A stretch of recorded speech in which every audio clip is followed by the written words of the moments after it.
नमामि श्रीबालकृष्णं यशोदोत्संगलालितं पूतना सूपयप्पान रक्षिता शेषबालकम्।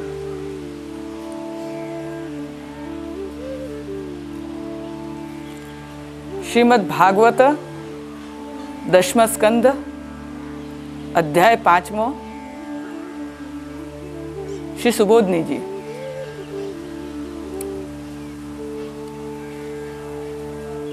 एवं चतुर्भिः अध्यायैर् जन्म विष्णोर् निरूपितं हेतु उद्यम उत्तरांगैश्च राजसादि गुणैर्युतम्। आ रीते 1 થી 4 અધ્યાયમાં ભગવાનના જન્મનું નિરૂપણ કર્યું છે। તેમાં હેતુ ઉદ્યમ અને ઉત્તરાંગ સહિત જન્મનું નિરૂપણ કર્યું છે। હવે રાજસ આદિ ગુણોવાળા હરિની લીલાનું 77 અધ્યાયથી નિરૂપણ કરે છે। જન્મ પ્રકરણના પહેલા અધ્યાયમાં પ્રાગટ્યનો હેતુ બતાવ્યો છે। જ્યારે દેવકીજીને અનેકવિધ કષ્ટ સહન કરવા પડ્યા અને એ કષ્ટથી તેઓ ગ્રસિત થઈ ગયા, તેમજ ભૂમિને પણ દૈત્યોનો ત્રાસ વેઠવો પડ્યો, તેમજ અંતરંગ ભક્તોને પણ ભગવાનના પ્રાદુર્ભાવમાં વિલંબ થતા જે કષ્ટનો અનુભવ થયો તે નિમિત્તથી હેતુથી ભગવાનનું પ્રાગટ્ય થયું છે। બીજા અધ્યાયમાં ઉદ્યમ છે, જન્મ માટેની તૈયારી રૂપ ઉદ્યમ। પ્રભુને જ્યારે ભૂતલ પર પધારવાની ઈચ્છા થઈ ત્યારે ભૂતલ ઉપરની સાફ સફાઈ કરવા માંડી। આપે દેવતાઓને ભૂતલ પર પધારવાનો આદેશ આપ્યો અને તેમજ લીલા માટેની તૈયારી કરવાની પણ આજ્ઞા થઈ। લીલોપયોગીની માયાને પણ ભૂતલ ઉપર પધારવા આદેશ થયો।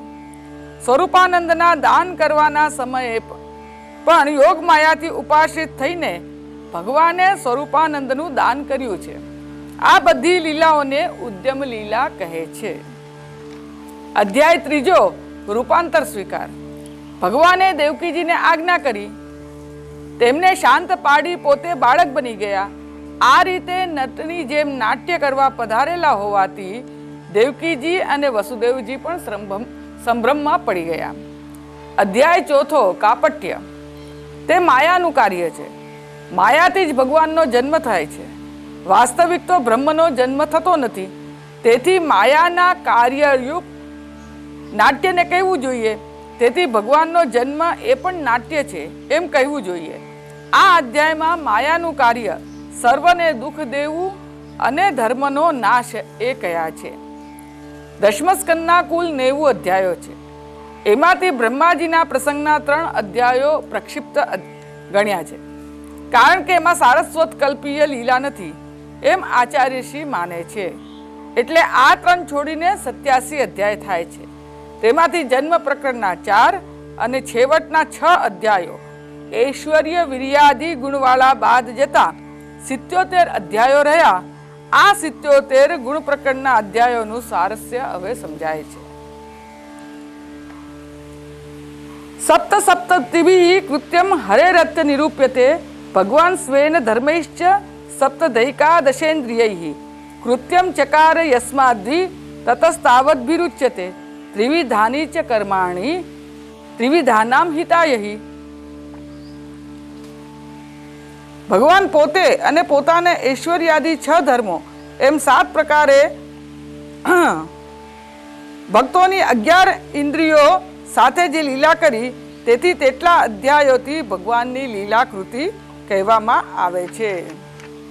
ભગવાને જેને પોતાના માને છે તેવા જીવોને શતધર્મ અને 7મા ધર્મી રૂપે પોતે એમ 7 પ્રકારે તેમની 11 ઇન્દ્રિયો સાથે નિરોધ કરે છે। તેથી ઇન્દ્રિયોની સાર્થકતા કરવા માટે પ્રભુનું પ્રાગટ્ય હોવાથી 11 ઇન્દ્રિયોને ઐશ્વર્યાદિ 6 ધર્મ અને ધર્મી રૂપે પોતે એમ 77 પ્રકારે નિરોધ કરે છે। તેથી 77 અધ્યાય થયા। નિરોધ્ય ભક્તનો નિરોધ કરવો હોય તો તેની ચક્ષુ ઇન્દ્રિયને પ્રધાન રાખીને જે લીલા કરે તે ચક્ષુરિન્દ્રિય જનિકા લીલા કહેવાય।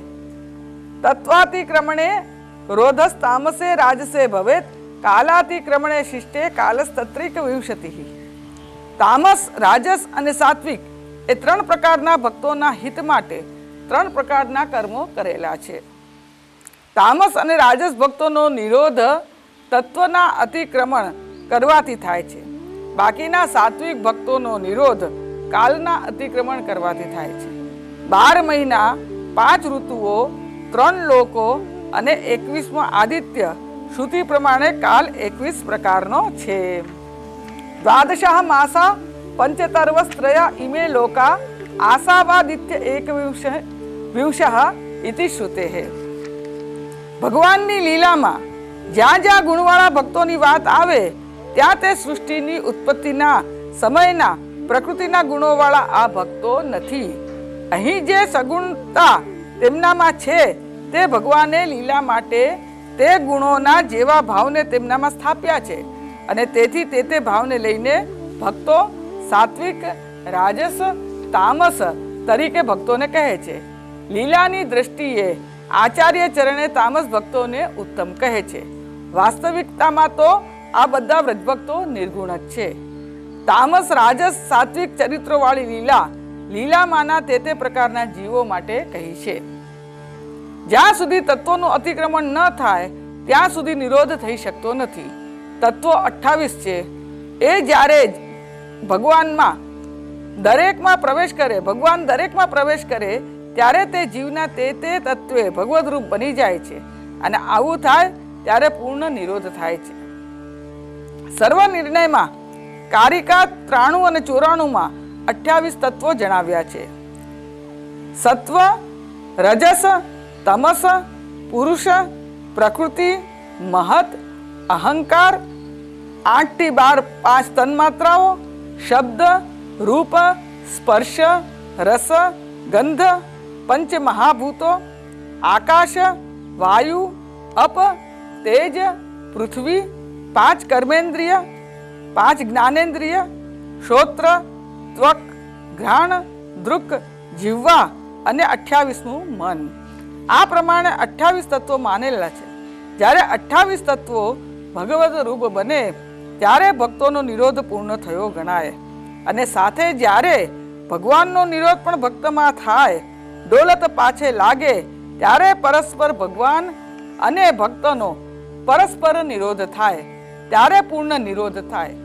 તામસ અને રાજસ પ્રકરણમાં 28 તત્વોને લઈને એક તત્વ ભગવદ રૂપ એક અધ્યાયમાં બને માટે 28 અધ્યાય દરેક પ્રકરણમાં છે. સાત્વિક પ્રકરણમાં 21 અધ્યાયો છે. તેનું પ્રયોજન કહે છે. કાલ 21 પ્રકારનો છે. વર્ષના 12 માસ, 5 ઋતુઓ, હેમંત અને શિશિરને એક જ ઋતુ ગણી છે. ભૂ ભુવ સ્વહા એ 3 લોક અને સૂર્ય આદિત્ય એમ 21 પ્રકારનો કાલ છે. આ 21 પ્રકારના કાલને ભગવાન ભગવદીય બનાવે છે એ દર્શાવવા 21 અધ્યાયો છે. જે તત્વમાં ભગવાન પ્રવેશ કરી તે તત્વનું મૂળ રૂપ મટાડી ભગવદ રૂપતા એની કરે છે. લૌકિકેષુ તુ ધર્મેષુ યત્રૈવ હરિવેશનમ નિવર્તતે તદેવાત્ર વન્ને દારૂમયમ યથા.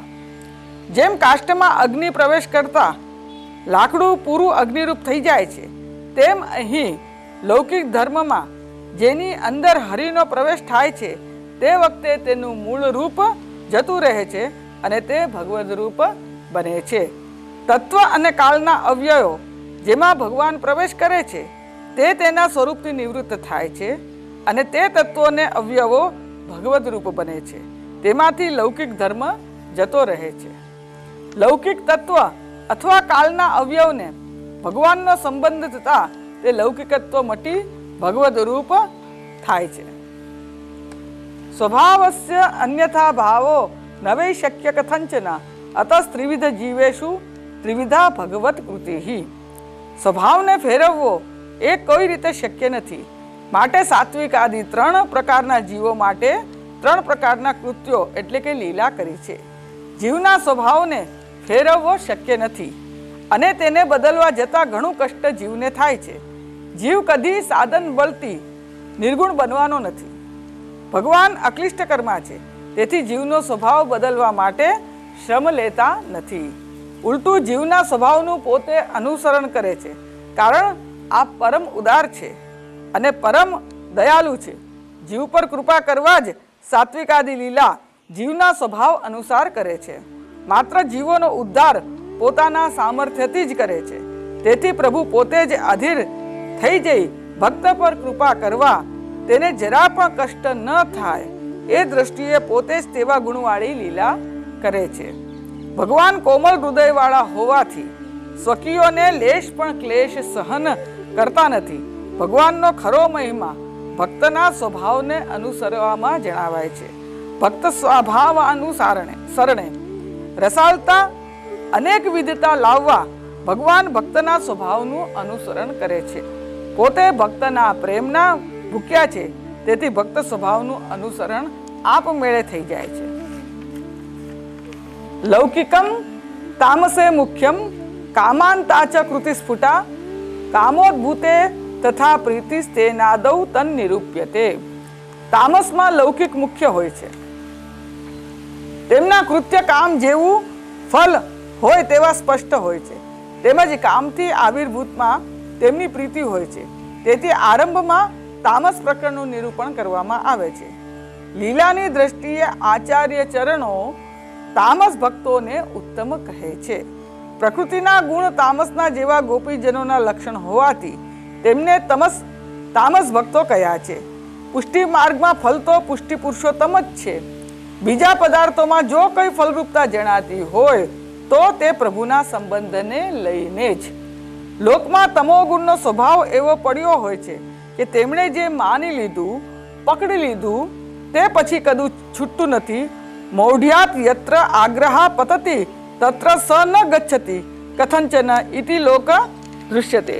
પોતાની જડતાને લઈને સ્વભાવની એવી આંટી પડી ગઈ હોય છે કે જે પકડ્યું તે છોડતા નથી. શ્રી ગોપીજનોમાં આ પ્રકારની સમજ છે કે ઓર કો સમજે સો સમજે, હમકો ઇતની સમજ ભલી, ઠાકુર નંદ કિશોર હમારે ઠાકુરાની વૃષભાને લલી. ગોપીજનોનો હૃદયમાંથી ભગવાનના ચરણારવિંદ ખસી શકે તેમ નથી. ભગવાન માટેનો તેમનો હટાગ્રહ કદાપી ન છૂટે તેવો છે. પ્રભુ સિવાય કોઈ પણ પદાર્થાંતરની તે ગોપીજનોને પરવા પણ નથી. સાક્ષાત ભગવાનના વચનોની પણ અવગણના કરી પ્રભુ પર અધિકાર જમાવવાની તેમની યોગ્યતા છે. શ્રી ગોપીજનોમાં જ સંપૂર્ણ નિરોધ સિદ્ધ થયો છે. ભગવાન સત, ચિત્ત અને આનંદ સ્વરૂપ છે. તે સત સત્વમાં, ચિદ રજસમાં અને આનંદ તામસમાં રહેલો છે. જ્યારે પુષ્ટિ પ્રભુ જ વિલક્ષણ છે, ત્યારે ગોપીજનોમાં વિલક્ષણતા આવે એમાં આશ્ચર્ય નથી. શાસ્ત્રીય દ્રષ્ટિએ શ્રી ગોપીજનો તો નિર્ગુણ જ છે. સગુણતા તો લીલા અર્થે તત્ત પ્રકારના ભાવને લીધે વર્ણવામાં આવી છે. ભગવાનમાં જ નિષ્ઠાવાળા ભક્તોને માટે જ્ઞાન, વૈરાગ્ય જરા પણ ઉપયોગમાં આવી શકતું નથી. તેઓ સ્વર્ગ, અપવર્ગ, નરકને સમદૃષ્ટિથી જુએ છે. તેઓ સાધન સાધ્ય મોક્ષને કંઈ ચીજ સમજતા નથી. તેથી ભક્તિ માર્ગથી જ્ઞાન માર્ગ હલકો છે અને ભગવાનમાં જ અનન્ય ભાવવાળા ભક્તો સર્વથી અધિક છે.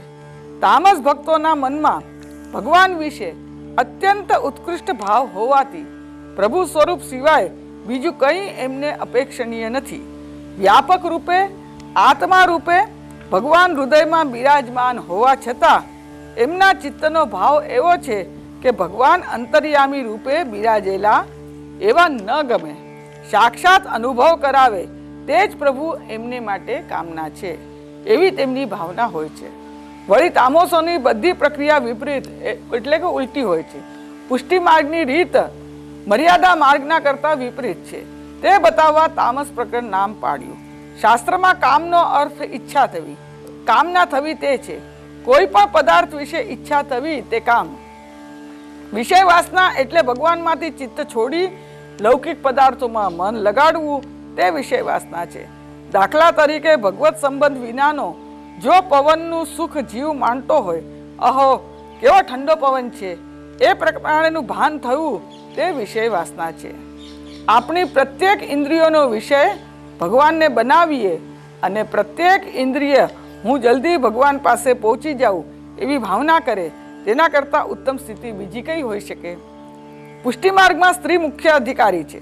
મર્યાદામાં સ્ત્રીને હલકી ગણવામાં આવી છે. કૃષ્ણ સ્ત્રીનામ હિતકારી. ગોપીજનો એટલે કે સ્ત્રીઓ દ્વારા પુરુષને સ્વરૂપાનંદ કરાવે છે. પ્રભુનું પ્રાગટ્ય દેવકીજીના ઉદ્ધારાર્થે થયું છે.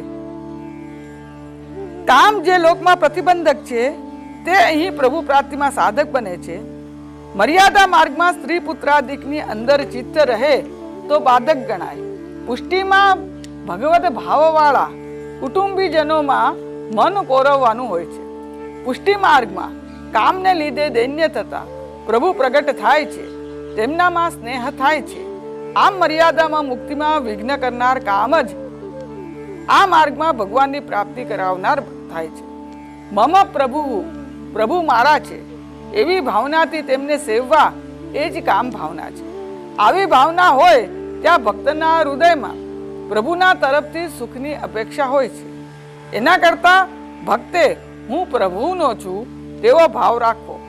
પરંતુ શરૂઆતમાં જો કામ ભાવ પ્રભુ મારા એવું જ્યાં સુધી નહીં થાય ત્યાં સુધી હું સમગ્ર પ્રભુનો એ ભાવ થઈ શકે નહીં. માટે પ્રભુ મારા એવો કામ ભાવ પ્રાથમિક અવસ્થામાં જરૂરી છે. તે વખતે પ્રભુમાં મન પરોવવા માટે આવો ભાવ રાખવાનો હોય છે. આવો ભાવ રાખતા રાખતા શ્રી આચાર્ય ચરણોની કૃપા થશે ત્યારે અથવા શ્રી યમુનાજીની કૃપાથી સર્વાત્મ ભાવ હું પ્રભુનો એ ભાવ થશે. એવી ભાવના થાય ત્યારબાદ નિસ્સાધનતાનું ભાન થાય અને ત્યારે દૈન્યતા આવે અને દૈન્યતાથી પ્રભુ પ્રગટ થાય. વળી આ ભક્તોને ભગવાનને પોતે આધીન થઈને તેઓનું અધીનપણું સ્વીકારીને બ્રહ્મા વગેરેને પ્રાપ્ત ન થાય તેવા ભજનાનંદનું તેમણે દાન કર્યું. ભાગવતમાં હાથીનું દ્રષ્ટાંત આપ્યું છે. તેમાં જણાવ્યું છે કે ભગવાન કામને લીધે ભક્તો સમીપ પધારે છે, એટલે કામથી આવિર્ભૂત થયેલા પ્રભુમાં તે ભક્તોનો સ્નેહ હતો. આવું આ માર્ગ સિવાય બીજે સંભવતું નથી. બાલલીલા, મધ્યલીલા, પ્રૌઢલીલા તથૈવ ચ કામલીલેતિ લોકો વૈ ચતસ્રઃ સુખદા સ્મૃતાઃ. બાલલીલા, મધ્યલીલા, પ્રૌઢલીલા અને કામલીલા એ 4 પ્રકારની લીલાઓ લોકમાં સુખ આપનારી લીલા ગણાયેલી છે. અહીં જે લીલા પ્રભુએ બતાવી તેમાં લોકનું દ્રષ્ટાંત લઈને સર્વ બતાવ્યું છે. ભગવાન લૌકિક બાળકની જેમ ભોજન કરે, વાર્તાલાપ કરે, આમ ભગવાનની બધી લીલાઓ લોક સમાન જણાય છે. તો પછી એ લીલામાં વિશેષતા શું? એવી શંકાના સમાધાનમાં કહે છે કે ભગવાન સ્વભાવ તો બદલતા નથી. ભગવાનની સર્વ લીલાઓ તેમના સ્વરૂપની જેમ લૌકિક જેવી જણાય છે, પરંતુ ભગવાનનું દરેક કાર્ય ઘણા અર્થોને સાધનારું હોય છે. વ્રજમાં બલદેવજીએ કરેલી કોઈ પણ લીલા સ્વતંત્રતાથી કરી નથી. બલદેવજીમાં પુરુષોત્તમ આવેશ રૂપે બિરાજીને સર્વ કાર્ય કરે છે. એથી બલદેવજીએ કરેલી સર્વ લીલા પણ પ્રભુની લીલા ગણાય છે. એકમ ભગવતઃ કાર્યમ બહ્વર્થાનામ ચ સાધકમ પ્રપંચ વિસ્મૃતિ સર્વા તદા શક્તિશ્ચ વર્ણ્યતે. ભગવાનનું એક કાર્ય ઘણા અર્થોને સાધનારું હોય છે. પ્રપંચની પૂરેપૂરી વિસ્મૃતિ અને તેમનામાં એટલે કે ભગવાનમાં આસક્તિ વર્ણવવામાં આવે છે. પ્રભુના એક જ કાર્યમાં અનેક અર્થો સિદ્ધ થાય છે. પૂતના વધતી ભગવાનનું અદ્ભુત પરાક્રમ જાણીતું થયું. 6 દિવસના બાળકે પૂતનાનો ઉદ્ધાર કર્યો. પૂતનાએ જન્માષ્ટમીના દિવસે જન્મેલા બાળકોના પ્રાણ પોતાના દેહમાં રાખ્યા હતા. તે બાળકોને ભગવાને પોતાનામાં સ્થાપ્યા. પૂતનાને મુક્તિ આપી લોક અને વેદમાં પ્રમેયબળ બતાવ્યું. પૂતનામાંથી પધરાવેલા બાળકોનો ભગવાને ઉદ્ધાર કર્યો. પૂતના વધતી બીજા બાળકો તેના પંજામાંથી બચી ગયા. વ્રજવાસીઓને આ લીલાનું દર્શન કર્યું અને તેથી તેમને મહાત્મ્ય જ્ઞાનપૂર્વક સ્નેહ થયો. કેટલાકને આ કાર્ય જોઈને વિસ્મય થયો. પૂતના મોક્ષ ચરિત્ર સાંભળીને શ્રોતાઓને પણ ફળ પ્રાપ્ત થાય છે. પૂતના વધના પાઠથી અમુક સિદ્ધિ પણ પ્રાપ્ત થાય છે. દાખલા તરીકે જ્વરનાશ વગેરે. આ પ્રમાણે પ્રભુનું એક કાર્ય અનેક અર્થ સિદ્ધ કરે છે. ભગવાનની આવી લીલાથી ભક્તોને પ્રપંચની પૂરેપૂરી વિસ્મૃતિ થાય છે અને ભગવાનમાં આસક્તિ થાય છે, અને તેથી ભક્તોનો નિરોધ સિદ્ધ થાય છે. ભગવાનમાં આસક્તિ મુખ્ય છે અને પ્રપંચનું વિસ્મરણ એ તેનું અંગ છે. કારણ પ્રપંચની વિસ્મૃતિ થયા વિના ભગવાનમાં આસક્તિ થવી સંભવતી નથી. યેનૈવ ત્રિવિધા ભક્તા ન સ્મરંતિ જગત્વચિત કૃષ્ણે ચ સંનતાત્માનસ તત્કાર્યમ ભગવત કૃતમ. જે કાર્યથી 3 પ્રકારના ભક્તો જગતનું કોઈ પણ સમયે સ્મરણ કરે નહીં અને શ્રી કૃષ્ણમાં આસક્ત ચિત્તવાળા રહે તે કાર્ય ભગવાને જ કરેલું છે. અહીં આ પ્રકરણોમાં બલદેવજીએ કરેલી લીલા પણ વર્ણવેલી છે. તેથી માત્ર અહીં ભગવાનની જ લીલાનું વર્ણન નથી એમ શંકા ન કરવી. કારણ અહીં બલદેવજી જે લીલા કરે છે તે બલદેવજીમાં ભગવાનનો આવેશ થયેલો છે અને તે આવિષ્ટ સ્વરૂપની તે લીલા હોવાથી તે લીલા પણ ભગવાને જ કરેલી છે અને તેના દ્વારા નિરોધ થાય છે. બલદેવજીના સ્વરૂપો આ પ્રમાણે છે: વેદરૂપ, સંકર્ષણ, શેષજી અને આવિષ્ટ પુરુષોત્તમ. જે સમયે લીલામાં ભગવદીઓ બિરાજમાન હોય અને બલદેવજી પણ હોય તે વખતે બલદેવજીએ કરેલી લીલાઓ આવિષ્ટ પુરુષોત્તમ રૂપે કરી છે એમ સમજવું. પ્રભુની રહસ્ય લીલામાં બલદેવજીનો અધિકાર નથી, કારણ બલદેવજી વેદરૂપ છે. ભગવાન વેદને ગમ્ય નથી. જેમ પરોક્ષ મેળવેલી માહિતી ઉપરથી કોઈ વસ્તુનું સ્વરૂપ જાણી શકાય નહીં, જેમ કે લંડન શહેરનું વર્ણન ન જાણનાર વ્યક્તિ પણ મેળવેલી માહિતીના આધારે કરી શકે છે, તે રીતે વેદ ભગવાનનું સ્વરૂપ પ્રતિપાદન કરે છે, પરંતુ વેદને પ્રભુના સ્વરૂપનો અનુભવ નથી. વેદો તો પ્રભુ માર્ગના દર્શક, દિશા બતાવનાર છે. બાલ લીલા ચ સપ્તવિધા પ્રથમમ સા નિરૂપ્યતે બાલ ભાવ રતા યેહિ તેષામ રોધસ્તતો ભવેત. બાલ લીલા 7 પ્રકારની છે તેનું પ્રથમ નિરૂપણ કરવામાં આવે છે, કારણ કે જેઓ બાલ ભાવથી આનંદ પામનારા છે તેમનો નિરોધ તેના દ્વારા થાય છે. તામસ પ્રમાણ પ્રકરણમાં બાલ લીલા કહી છે. તે 7 પ્રકારની છે અને તે 7 અધ્યાયોમાં કરી છે, જેથી તેમાં બાલ ભાવમાં રત હોય તેમનો નિરોધ તેનાથી થાય છે. ઉત્સવાવિષ્ટ ચિત્તા યેપ્યાશ્ચર્યાભિવેશિનાઃ અલૌકિક રતા યે ચોપદ્રવણોત્સુકાઃ. જેઓના મન ચિત્ત ઉત્સવમાં રહેલા છે, જેઓ આશ્ચર્યમાં ગરકાવ છે, જેઓ અલૌકિક ભાવમાં પ્રીતિવાળા છે, જેઓ ઉપદ્રવ માટે ઉત્સુક છે, જેઓ સ્ત્રી ભાવમાં પ્રીતિવાળા છે, જેઓ લૌકિક તત્વ અથવા લૌકિકને તત્વમાં પ્રીતિવાળા છે અને જેઓ ઉદ્યોગવાળા છે, તેઓના નિરોધનું નિરૂપણ કરવામાં આવે છે. સ્ત્રી સ્વભાવરતા યે ચ તત્વે ચ લૌકિકે સર્વોદ્યોગ પરા યે ચ તેષામ રોધો નિરૂપ્યતે. અહીં જે અધિકારીઓનો નિરોધ કરવામાં આવ્યું તેનું ક્રમથી નિરૂપણ છે. 5મા અધ્યાયમાં નન્મોત્સવનું વર્ણન છે, તેથી ઉત્સવનો આનંદ પ્રચુર હોવાથી તન્મય ભગવદીઓનું વર્ણન છે. 7મા અધ્યાયમાં આશ્ચર્યમાં ડૂબેલા ભગવદીઓના નિરોધનું વર્ણન છે. તૃણાવત ભગવાનને ઉપર આકાશમાં લઈ ગયો, છતાં પ્રભુ પાછા પધાર્યા ત્યારે વ્રજવાસીઓને કૌતુક થયું અને તેથી આશ્ચર્યમાં ગરકાવનું અહીં વર્ણન છે. તૃણાવર્ત ઉદ્ધારમાં અદ્ભુત વર્ણન છે. રાક્ષસ તુરંત પછડાયો, પરંતુ ભગવાન ધીરે ધીરે નીચે પધાર્યા. આમાં અદ્ભુતતા દર્શાવી. 8મા અધ્યાયમાં પ્રભુના સ્વરૂપની અલૌકિકતામાં જેમને આસક્તિ છે તેવા ભગવદીઓનો અહીં વિચાર છે. શ્રી કૃષ્ણ વાસુદેવ એ શાસ્ત્રોમાં પુરુષોત્તમના નામ પ્રસિદ્ધ છે. તે નામ ગર્ગાચાર્યજી પાડે છે અને તે અલૌકિક છે. ગર્ગાચાર્ય મૂળ સ્વરૂપના વિચારે વાસુદેવ નામ કહ્યું છે. વસુ એટલે લક્ષ્મી, લક્ષ્મીના પતિ તે વાસુદેવ. આ રીતે પ્રભુને તેમણે ઓળખાવ્યા છે. પ્રભુનું પ્રાગટ્ય દેવગુહ્ય છે. નંદરાયજીને સાફ શબ્દોમાં ગર્ગાચાર્ય જણાવ્યું કે આ તો પહેલા જન્મી ચૂક્યા છે, છતાં નંદરાયજીએ ભગવાનના સ્વરૂપને જાણી ન શક્યા અને એ ભગવાનની જ લીલા છે અને તેમાં પ્રભુની અલૌકિકતા રહેલી છે. ઘૂંટણીએ ચાલવાની ભગવાનની લીલા પણ અલૌકિક છે, કારણ પ્રભુ ઘૂંટણીએ ચાલે છે ખરા, પરંતુ પ્રભુના ઘૂંટણમાં રહેલા અતલ લોક અને તેમાં રહેલા દૈત્યોને ઘૂંટણીએ ચાલવાથી પીડા પહોંચે છે. પ્રભુના ચરણારવિંદમાં પાતાલ, ઘૂંટણમાં તલવિતલ, શ્રી મસ્તકમાં સત્યલોક રહેલો છે. આ બધું ભગવાનની વ્યાપકતાની દૃષ્ટિએ છે. યશોદોત્સંગ લાલિત નિરોધ કરાવનાર પ્રભુના શ્રીઅંગમાં કોઈ પણ લોકની કલ્પના કરવાની નથી. તે ભાવે તો ભગવાનને રસરૂપ જ જાણવાના છે.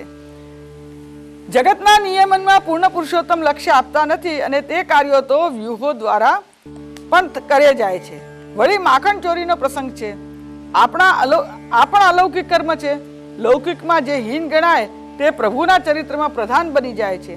આ લીલા ભગવાનની મોટાઈ બતાવે છે અને તે ભક્તોને ઈષ્ટ કાર્ય કરે છે અને તેથી તે અલૌકિક છે. આગળ મૃત્સના ભક્ષણ લીલા છે.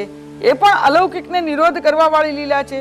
મારા ચરણારવિંદના સંબંધયુક્ત એવી રજ આરોગીને પ્રભુના હૃદયમાં બિરાજમાન ગોપ બાળકોને એટલે કે પૂતનામાંથી પધરાવેલા તે ભક્તિ અપાવું એવા ભાવથી મૃત્તિકા ભક્ષણ કર્યું. સત્યરૂપ ભગવાન મેં માટી નથી ખાધી એવું અસત્ય બોલતા જણાય છે, પરંતુ તે અસત્ય નથી.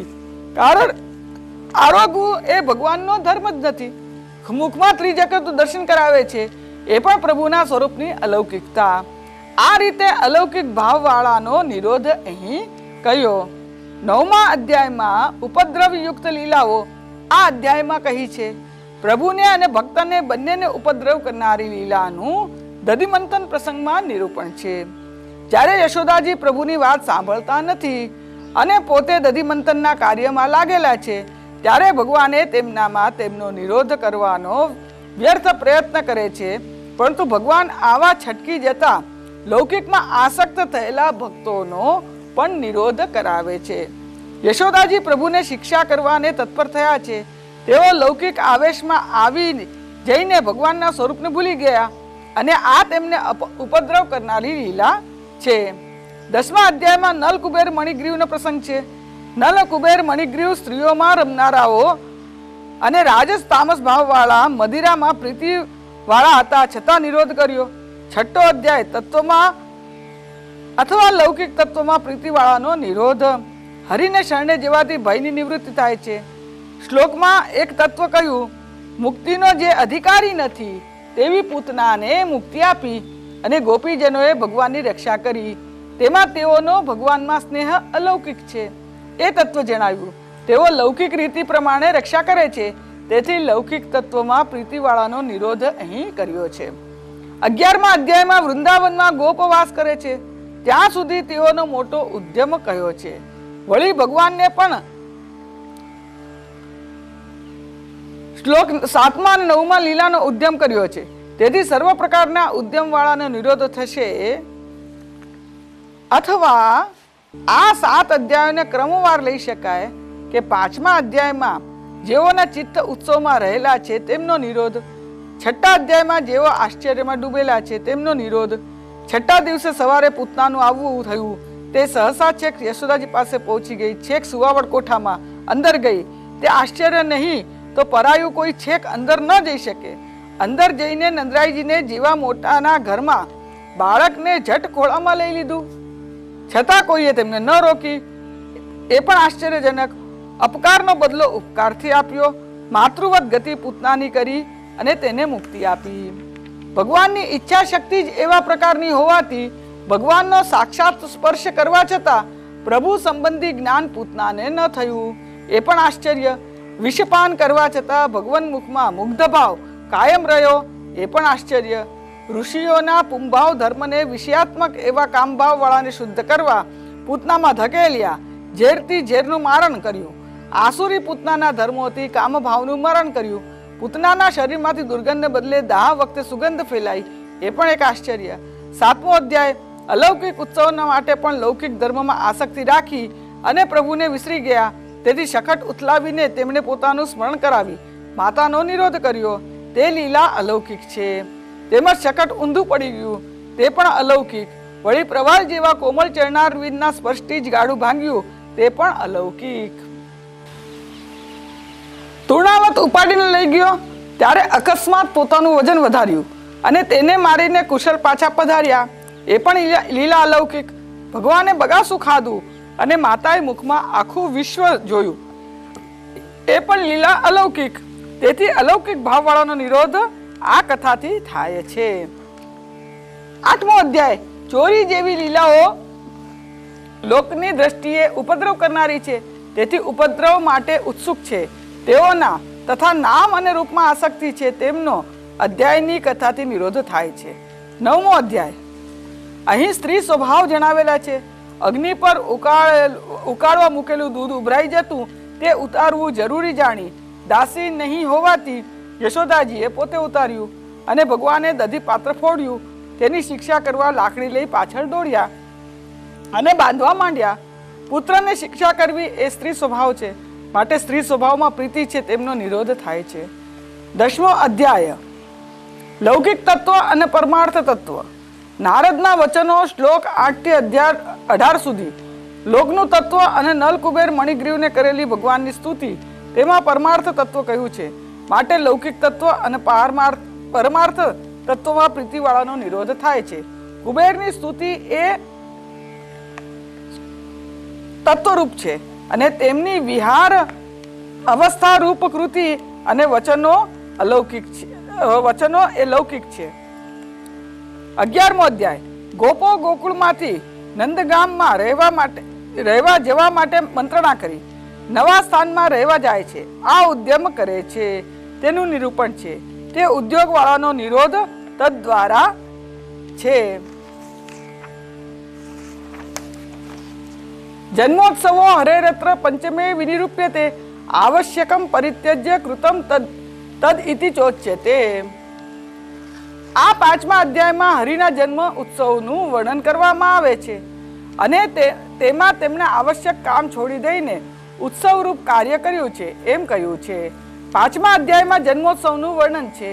નંદરાયજીને કંસને કર ભરવાનો હતો, તે પુત્ર પ્રાગટ્ય નિમિત્તે ન ભરાયો, તેથી તેઓ ઉત્સવ બાદ ભરવા ગયા અને ભગવત પ્રાગટ્ય સંબંધી અન્યથા જ્ઞાન આ નંદરાયજીના પુત્ર નથી એ આનાથી દૂર થાય છે.